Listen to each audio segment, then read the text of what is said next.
Hi everyone, comic book reviewer here. This time reviewing on the Sweet Life movie. Now, as you know, the Sweet Life movie is meant to be a 2011 science fiction comedy drama television film, which of course was meant to be obviously based on the current series at the time, The Sweet Life on Deck, which of course was meant to be a spin-off and a continuation from The Sweet Life and Zack and Cody. And the best way I can describe The Sweet Life on Deck was that it was one of those enforced sequels and more kind of spin-offs that didn't really feel like it needed to be made. And it became clear after The Sweet Life and Zack and Cody they still wanted to keep the formula going, despite the fact that most of the cast had gotten older, and to the point that it didn't feel like it was Zack and Cody anymore, just completely two different characters. And the premise of the Sweet Life movie is meant to feature how, after basically Zack's childish, immature, and childish behaviour, we see how Cody ends up kind of losing his scholarship for a special research centre, and we do kind of see how Zack tries everything that he can to get him into a different program, and we see how he's sent to Dr. Ronald Olson's program on studying twins. And of course, you can tell right away something's not right, and there's more truths about this program that there is. I think the best way I would describe the film is trying to work with what's given, despite a weak, pitiful, and kind of okay script.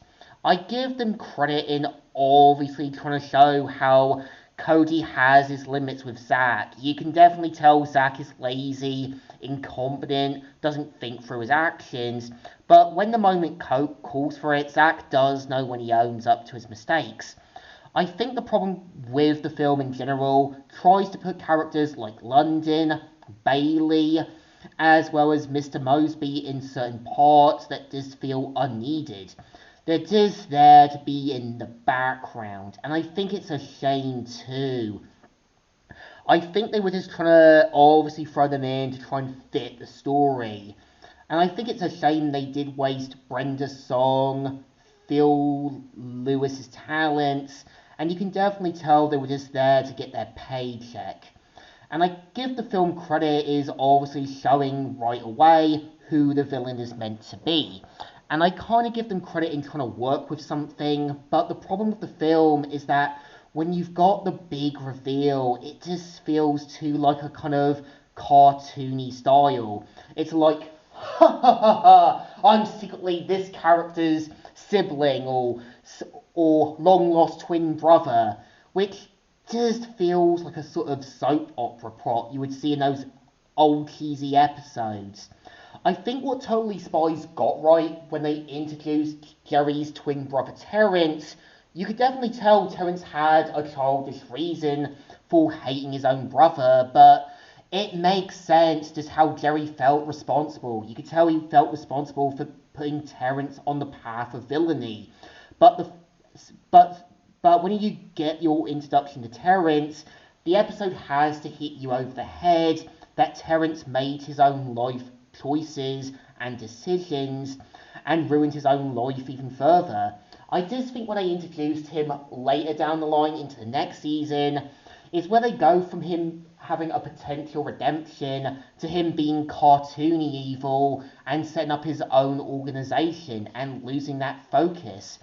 I can sort of see what the Sweet Life movie was trying to do, was still cash in on the success of the Sweet Life and Zack and Cody, but the problem is when you've got Cole and Dylan playing Zack and Cody, you get this feel that their younger selves are not there anymore.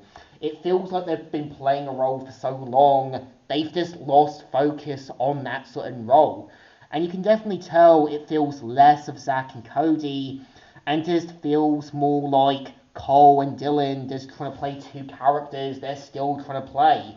But it just comes off as hammy, pitiful, and just not really fitting what the characters need to be anymore. And I think it becomes clear that once Sweet Life on Deck did come on TV, you definitely noticed it where the characters didn't feel the same anymore. It definitely felt like there was a sense the characters were getting older, and the sense that Zack and Cody just didn't really fit that same dynamic we once knew when we were kids growing up. I think my best thoughts on the Sweet Life movie, it's okay, not the best, but it still deserves two thumbs in the middles. Kind of alright, kind of okay, but just feels there to be more like background stuff, and is there to still try and cash in on the whole Zack and Cody brand. So, comic reviewer here, signing out.